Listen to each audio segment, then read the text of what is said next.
qui êtes fidèles de ce petit enseignement, bienvenue. Avec le 4e dimanche de Carême, nous entrons plus avant dans l'évangile de Saint Jean. Souvenez-vous, il y a une quinzaine de jours, nous écoutions le dialogue entre Jésus et la Samaritaine. Dimanche dernier, nous assistions à la guérison d'un aveugle-né. Hier, guérison aussi du fils d'un fonctionnaire royal. Et aujourd'hui, guérison d'un infirme dans la piscine de Bethsaïda. On dit que l'évangile de Saint Jean est difficile à comprendre. Il est mystique. Mais en fait, je vous invite vraiment à bien l'écouter. Car plus on est à l'écoute de tous les détails qui nous sont donnés, plus c'est une mine d'or pour notre vie spirituelle. Alors, faisons attention à ce que nous dit Saint Jean. À l'occasion d'une fête juive, Jésus monta à Jérusalem. Or, à Jérusalem, près de la porte des brebis, il existe une piscine qu'on appelle en hébreu Bethzata. Il a 5 colonnades sous lesquelles était couchée une foule de malades, aveugles, boiteux, impotents. Il y avait là un homme qui était malade depuis 38 ans. Jésus, le voyant couché là, et apprenant qu'il était dans cet état depuis longtemps, lui dit « Veux-tu être guéri ?» Le malade lui répondit « Seigneur, je n'ai personne pour me plonger dans la piscine au moment où l'eau bouillonne, et pendant que j'y vais, un autre descend avant moi. » Jésus lui dit « Lève-toi, prends ton brancard et marche. » Et aussitôt, l'homme fut guéri. Il prit son brancard, il marchait. Or, ce jour-là était un jour de sabbat. Les Juifs dirent donc à cet homme que Jésus avait remis sur pied, « C'est le sabbat, il ne t'est pas permis de porter ton brancard. » Il leur répliqua, « Celui qui m'a guéri, c'est lui qui m'a dit, prends ton brancard et marche. » Alors ils l'interrogèrent, « Mais quel est l'homme qui t'a dit, prends ton brancard et marche ?» Mais celui qui avait été rétabli ne savait pas qui c'était. En effet, Jésus s'était éloigné, car il y avait foule à cet endroit. Plus tard, Jésus le retrouve dans le temple et lui dit « Te voilà guéri. Ne pêche plus, il pourrait arriver quelque chose de pire. » L'homme partit annoncer aux Juifs que c'était Jésus qui l'avait guéri, et ceux-ci persécutaient Jésus parce qu'il avait fait cela le jour du sabbat. Je trouve intéressant que Saint Jean, dès le départ, précise à la fois le lieu et le moment de cette guérison. Le lieu, c'est Jérusalem, avec le temple et puis la fameuse piscine de Bethsaïda. Donc le temple qui domine la ville, et on peut imaginer une foule, des gens qui vont, qui viennent, parce que la fête, elle est religieuse, et donc obligatoirement, ils doivent y participer. Et puis le temple va prendre aussi beaucoup d'importance, parce que Jésus va avoir un dialogue avec les Juifs d'une grande ampleur. Hors de la ville de Jérusalem, hors de l'enceinte, deuxième lieu que nous signale Saint Jean, la piscine. La piscine, autre rassemblement de personnes qui, pour le coup, ne sont pas à la fête. Il y a là des gens qui attendent une guérison, ils sont boiteux, impotents, infirmes. Et on pourrait dire entre les deux, entre cette piscine et le temple, eh bien un espace que prendra effectivement cet infirme guéri avec son grabat. Donc, 2 lieux, le temple et la piscine.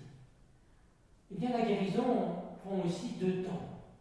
Alors, je m'intéresse au premier temps de la guérison,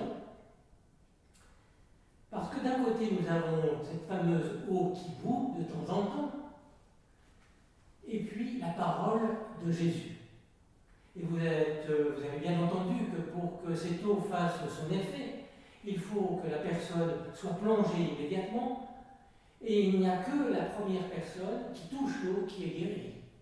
D'où on comprend pourquoi pendant 38 ans cet homme n'a pas été guéri. Or, la parole de Jésus est très tranchante. Veux-tu être guéri? Veux-tu être guéri?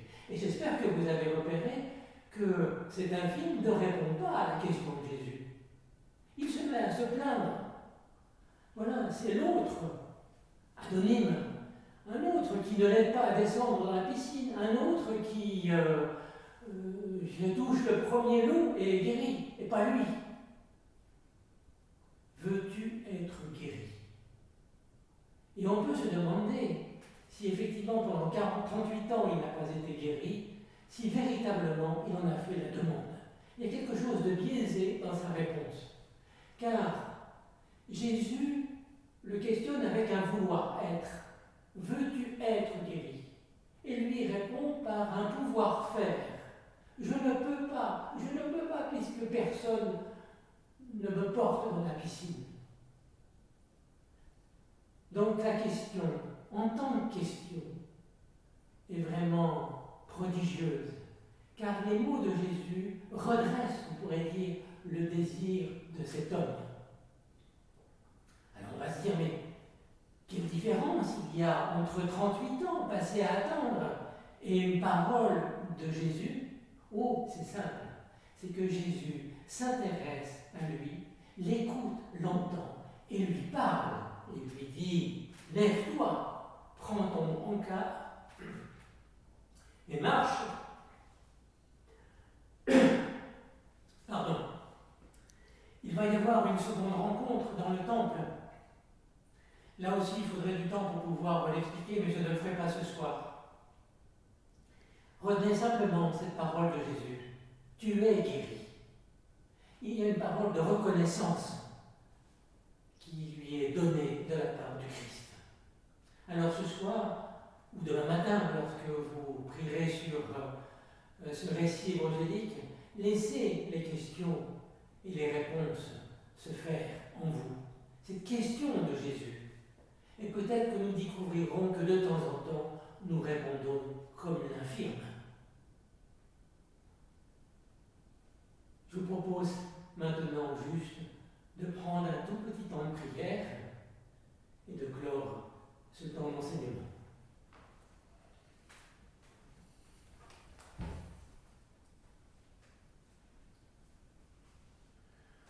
Tu es le pauvre Seigneur Jésus, en toi la gloire éternelle de Dieu. Tu es le pauvre partout dans le monde, que nos regards contemplent ta pauvreté. Tu es le pauvre Seigneur Jésus, en toi la gloire éternelle de Dieu.